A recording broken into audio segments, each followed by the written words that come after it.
Brian Book Club, Popcast, Korean. 오늘 저희가 같이 한번 파헤쳐볼 자료가 있는데요.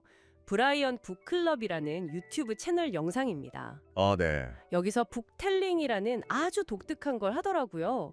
인문고전을 가지고 거의 퍼포먼스를 하는 건데요. 맞아요. 이번 영상에서는 중학교 3학년 제임스라는 학생이 제임스 조이스의 젊은 예술가의 초상을 발표해요. 네, 그렇죠. 그래서 오늘 저희의 미션은 이겁니다.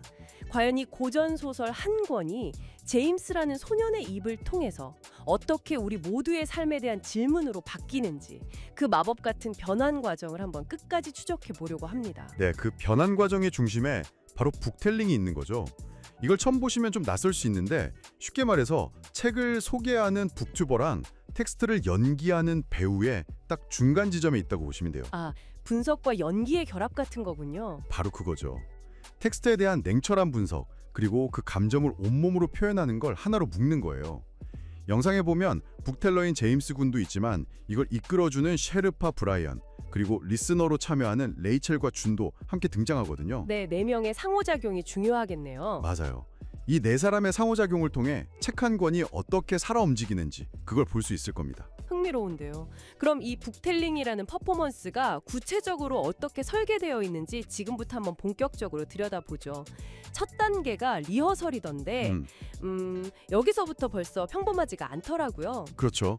보통 리허설이라고 하면 그냥 발표할 내용을 연습하는 정도로 생각하잖아요. 네, 그냥 한번 쭉 훑어보는 정도? 근데 여기서의 리허설은 텍스트를 거의 해체하고 재조립하는 수준이에요. 굉장히 깊이 있는 분석 작업이죠.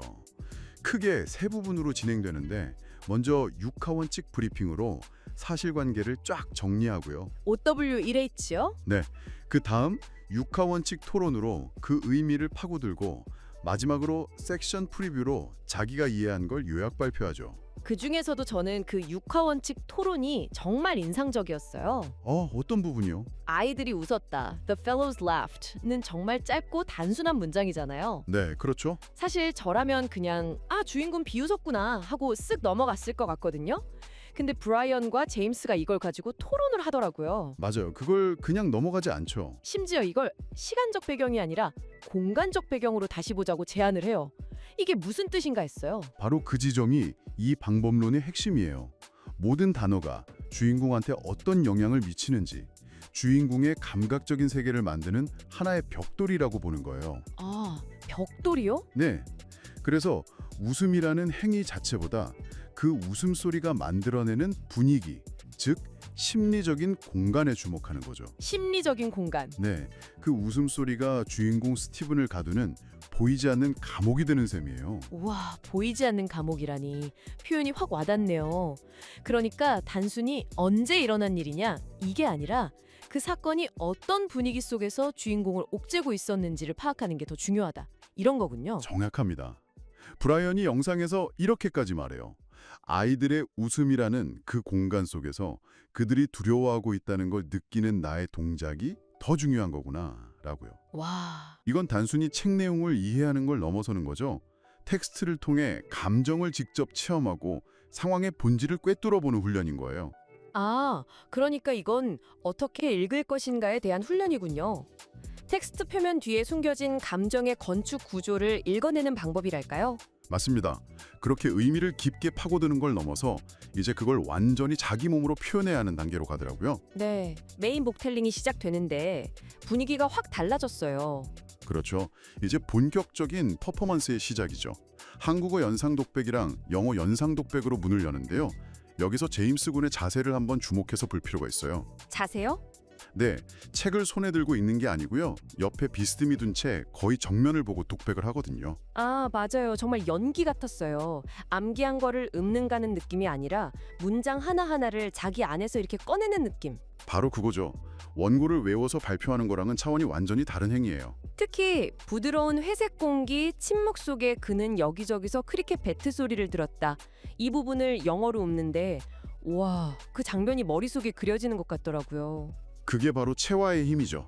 문장을 머리로만 이해한 게 아니라 온몸의 감각으로 흡수한 거예요. 아, 부드러운 회색 공기라는 시각적, 촉각적 이미지, 그리고 크리켓 배트 소리라는 청각적 이미지가 충돌하면서 만들어내는 그 기묘한 긴장감, 그걸 관객에게 그대로 전달하는 거죠.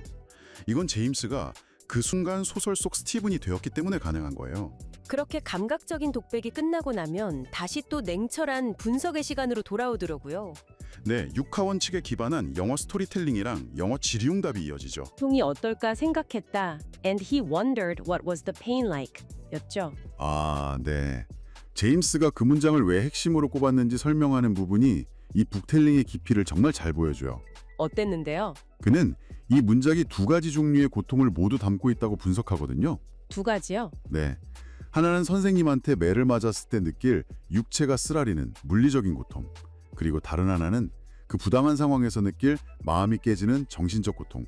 이 두 가지를 다 함축하고 있다는 거죠. 와, 한 문장에서 육체적 감각과 정신적 고뇌를 동시에 읽어낸 거군요. 대단한데요. 근데 사실 소설 전체를 보면 더 극적인 문장도 많았을 텐데 왜 하필 고통을 상상하는 이 문장이 핵심이었을까요? 좋은 질문이에요. 아마도 이 문장의 주인공 스티븐의 예술가적 자아가 싹 트는 순간을 가장 잘 보여주기 때문일 거예요. 예술가적 자아요? 네.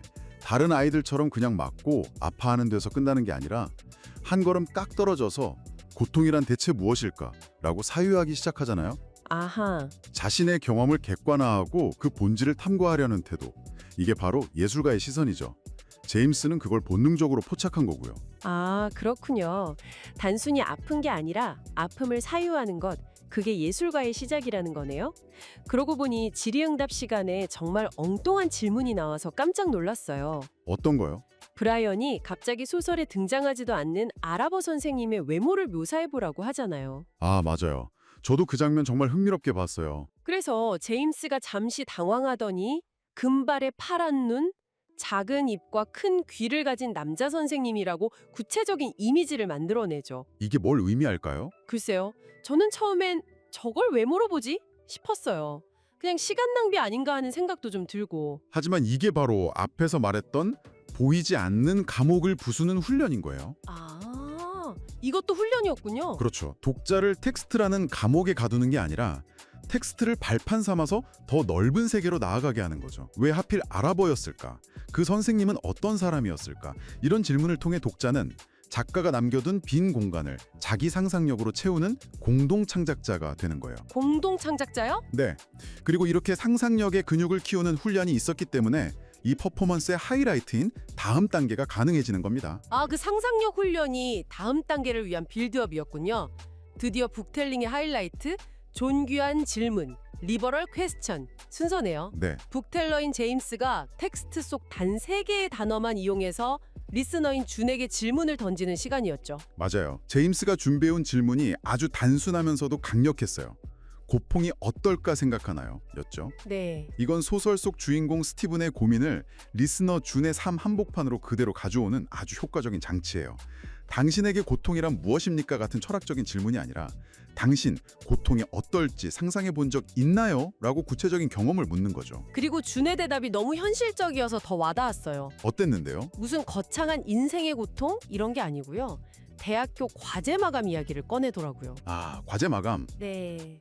마감이 3일 남았는데 만약 이걸 제 시간에 못 내면 학점이 어떻게 되고 부모님께는 뭐라고 말해야 할지 그 고통을 미리 생생하게 상상해 봤대요. 네. 그랬더니 너무 끔찍해서 바로 그날 과제를 다 끝낼 수 있었다고요. 바로 그 지점입니다. 거기서 인문학이 어떻게 우리 실제 삶에 작동하는지가 명확하게 드러나요. 아, 소설 속 스티븐은 아직 겪어보지 않은 물리적 고통을 상상했고 리스너 주는 아직 닥치지 않은 정신적 고통을 상상했어요. 그렇죠. 중요한 건 둘 다 미래의 고통을 상상하는 행위를 통해서 현재의 행동을 바꿀 동력을 얻었다는 점이죠. 아, 미래의 고통이 현재의 동력이 된다. 맞아요. 이게 바로 인문학이 그냥 뜬구름 잡는 이야기가 아니라 내 삶의 문제를 해결하는 구체적인 도구가 될 수 있다는 증거예요. 공부 열심히 해라 라는 막연한 조언보다 과제 마감 못했을 때 그 끔찍함을 상상해봐 라는 이야기가 훨씬 더 강력한 동기부여가 되는 것과 같은 이치네요. 바로 그거죠.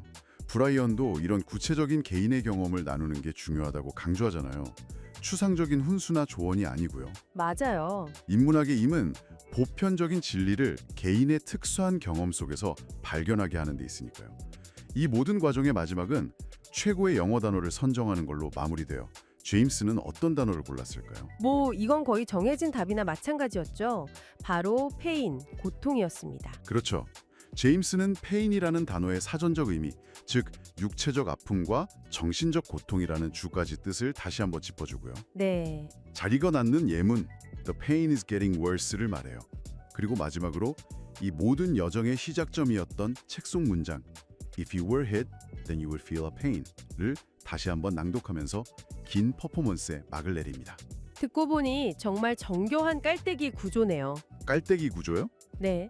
젊은 예술가의 초상이라는 거대한 텍스트에서 출발해서 아이들이 웃었다는 한 문장으로 파고들고 고통이 어떨까 생각했다는 핵심 문장으로 개인의 삶과 연결시킨 뒤에 마지막에는 pain이라는 단 하나의 단어로 모든 논의를 딱 응축시키는 구조예요. 정말 대단한데요? 네, 맞습니다. 하나의 텍스트를 가지고 할 수 있는 거의 모든 지적 활동을 압축해서 보여준 셈이죠. 분석하고, 연기하고, 상상하고, 질문하고, 연결하고, 정의하는 이 모든 과정이요. 오늘 저희가 살펴본 이 북텔링은요. 책 한 권을 읽는다는 행위가 얼마나 다층적이고 또 역동적인 경험이 될 수 있는지를 아주 명확하게 보여주는 것 같아요. 단순히 정보를 습득하는 걸 넘어서 텍스트와 정말 온몸으로 씨름하면서 자기 자신을 발견하는 과정이네요. 맞습니다. 지식을 그냥 머리에 넣는 수동적인 독서에서 벗어나서 그것을 온전히 내면화하고 자신만의 지혜로 만들어 나가고 싶은 분들께는 아주 강력한 영감을 줄 수 있는 방법론이라고 생각해요. 책을 통해 나를 발견하고 또 타인과 깊이 있게 연결되는 경험이니까요. 네, 바로 그렇죠. 마지막으로 청취자 여러분께 이런 질문을 던지면서 마무리하고 싶습니다. 오늘 이야기에서 소설 속 주인공은 겪어보지 않은 물리적 고통을 상상했습니다. 그리고 리스너주는 과제를 제때 제출하지 못하는 정신적 고통을 상상했죠. 그렇다면 여러분의 삶이나 일에서 앞으로 마주할지도 모르는 고통은 무엇인가요? 그리고 그것을 미리 상상해보는 것이 지금 여러분의 행동을 어떻게 바꿀 수 있을까요? Brian Book Club podcast English. Welcome back to the deep dive. I've been spending a lot of time with the source material we have for today, and I have to be honest, it is making me rethink something I do every single day. Oh, yeah. I'm talking about reading, and not, the mechanics of it, like knowing your ABCs or being able to sound out a word on a menu. I'm talking about the actual the act of processing a complex story. It's a fundamental question, isn't it? Yeah. We spend all this time in school learning how to read, but we rarely stop to think about the performance of reading. Right. Most of us, for being honest, we're skimmers. We just consume text to get the information out as fast as possible. Exactly. It's a get in, get the data, get out kind of operation. But the documents we're looking at today challenge that entirely.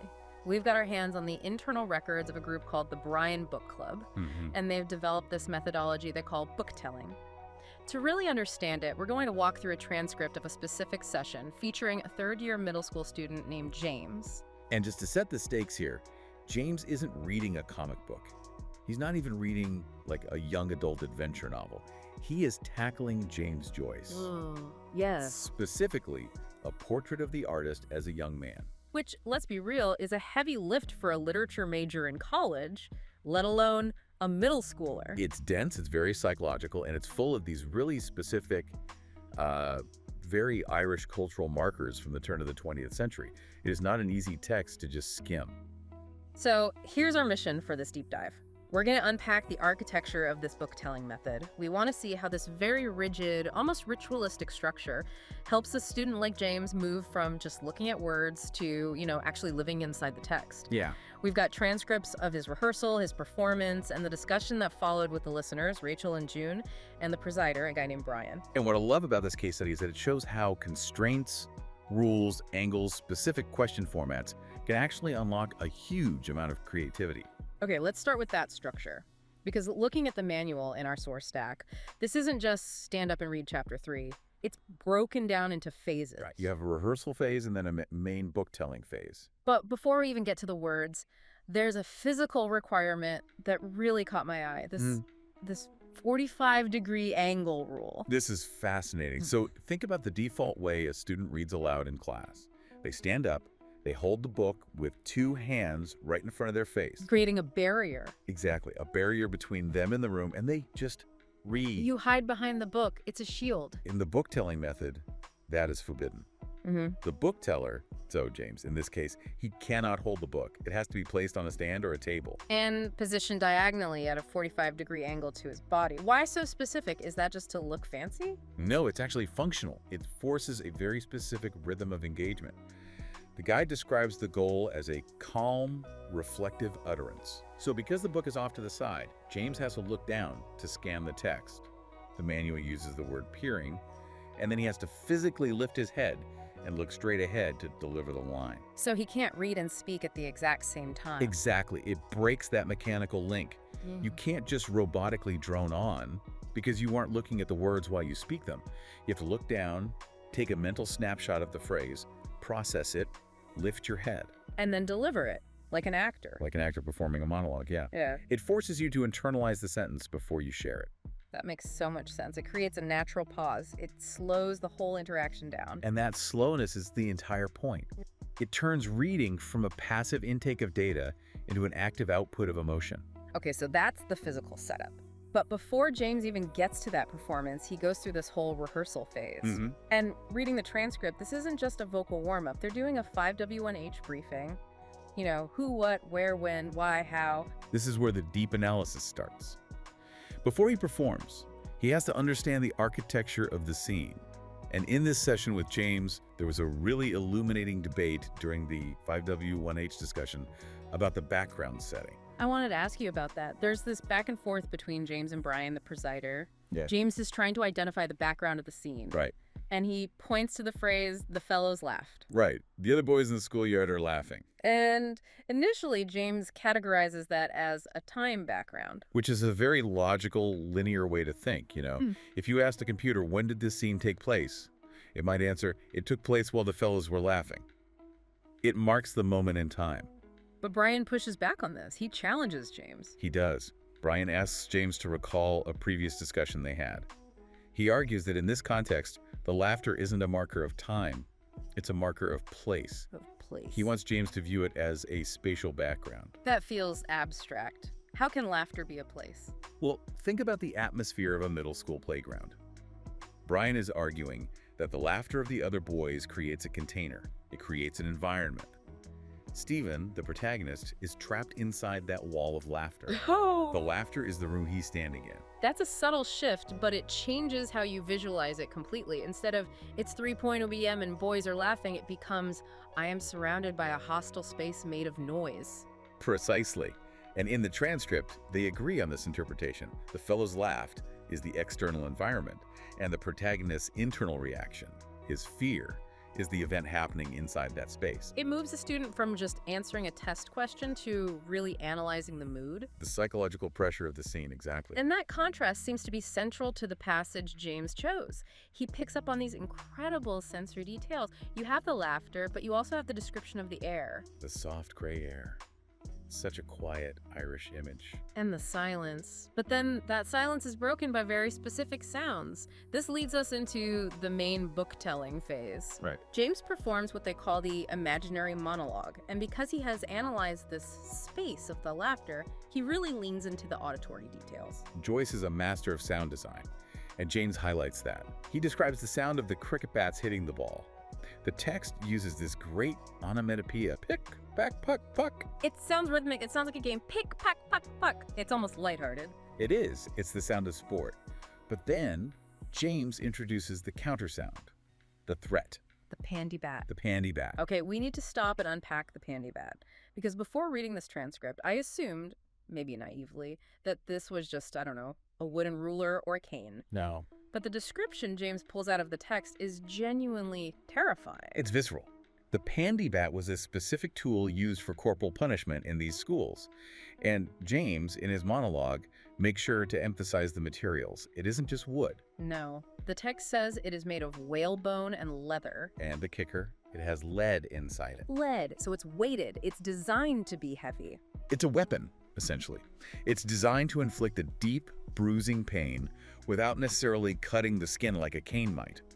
And James, in his performance, highlights the difference in sound. Right. The cricket bat makes that hollow puck sound. But the pandy bat, the text says it makes a sound, but not like that. It creates a dull, heavy thud. And that specific detail connects directly back to the key sentence James chose for his performance. Right. In book telling, you have to anchor your performance on one sentence. And James chose. And he wondered what was the pain like. Yeah. He wondered what was the pain like. That is such an ominous choice for a middle schooler. It's brilliant, though, because look at what's happening. The scene James is performing isn't the moment the boy gets hit. He hasn't been hit yet. He's just watching the other boys. Exactly. He is simulating the pain. He knows the sound of the cricket bat, he knows the construction of the pandy bat, the leather, the lead, and he is constructing the sensation of pain in his mind before it ever touches him. It's the anticipation. It's almost worse than the actual hit. That is the psychological horror Joyce was writing about. And because of this slow, structured book-telling process, James is able to identify that distinction. If he were just reading for a book report, he might say, Stephen was scared of the teacher. Sure. But by performing it, he realizes, oh, Stephen is simulating the pain in his imagination. Speaking of simulation and imagination, I want to jump to the English Q&A segment of the transcript because this is where the session took a turn that I honestly did not see coming. The improvisation. It goes a little off the rails, but in a really fascinating way. This is my favorite part of the session. So the presider, Brian, is guiding James through a visualization exercise. He tells the listeners, Rachel and June to close their eyes and step into James's space. He asks James to describe the classroom he's seeing in his mind. Standard acting technique so far. You have to build the world around you. Where are the desks? Where's the window? Right. But then Brian asks, what class is it right now? Now remember, we are in a Jesuit boarding school in Ireland, late 1800s. You expect the answer to be Latin, maybe theology. Or mathematics, yeah. And James pauses and says, it is an Arabic language class. I had to reread that part of the transcript 3 times. An Arabic class in 19th century Ireland. You can actually see in the transcript that Brian pauses too. He's the expert guide, and he's thrown. He challenges it. He asks, not French, not Spanish. But, and this is key, he doesn't tell James he's wrong. No. He asks for the logic. Right. And this ties into what the book club calls the humanistic perspective. The rule is that the learner is allowed, encouraged, even to overlay their own imagination and logic onto the text. And James explains his reasoning. He says that modern middle schools offer diverse languages like Indonesian or Malaysian or Arabic. He suggests that maybe this student, Stephen, asked the principal specifically to learn Arabic. He's projecting his own 21st century reality onto the 19th century text. He's colliding his world with the author's world. And he commits to the bit. He doesn't just say Arabic class and leave it there. He builds a whole character. He invents this Arabic teacher out of thin air. The level of detail is wild. He describes a male teacher, about 50 years old. He speculates the teacher is from Turkey or Iran. He gives him physical traits. Blonde hair, big ears, small mouth, blue eyes. Big ears, small mouth. That is so specific. That is a real person James is seeing in his mind. But I have to play devil's advocate here. Why is this allowed? Doesn't it, ruin the understanding of the historical context if he's just making stuff up? Joyce didn't write about a Turkish teacher with big ears. It's a trade-off. See, the goal of book telling isn't just historical accuracy. It's engagement and ownership.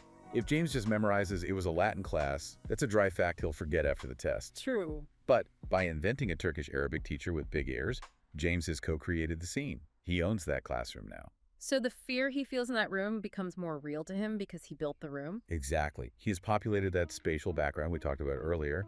The classroom isn't a dusty historical fact anymore. It's a place he can see.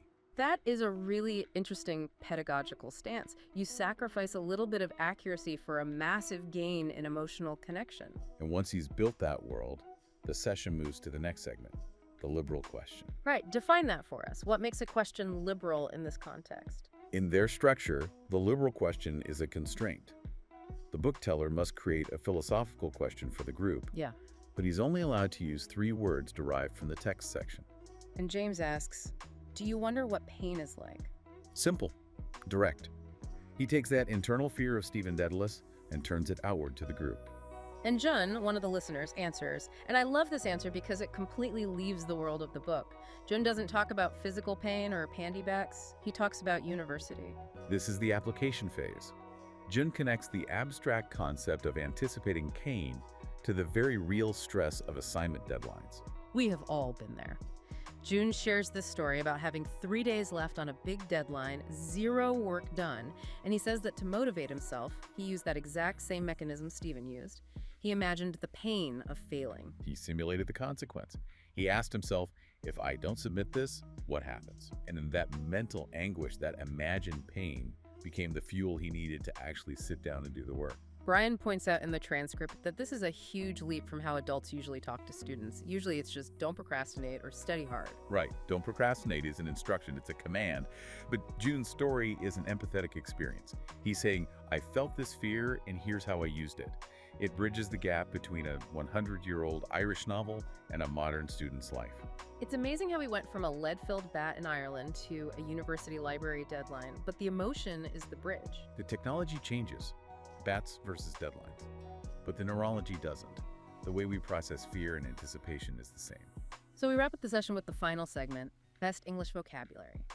James has to pick one word that defines the section. And he picks pain. It fits. He defines it as both physical suffering, body parts hurting, and mental suffering. And his final simple sentence is, the pain is getting worse. Which perfectly sums up the tension of that chapter. It starts with the laughter, the cricket bats, and then the slow realization of the pandy bat, and the fear just ratchets up. So stepping back and looking at this whole book-telling method, it's clearly a lot more work than just reading a chapter for homework. You have the angles, the rehearsals, the improv. Is it worth it? I think the transcript speaks for itself. Look at the journey James went on in just, 15 or 20 minutes?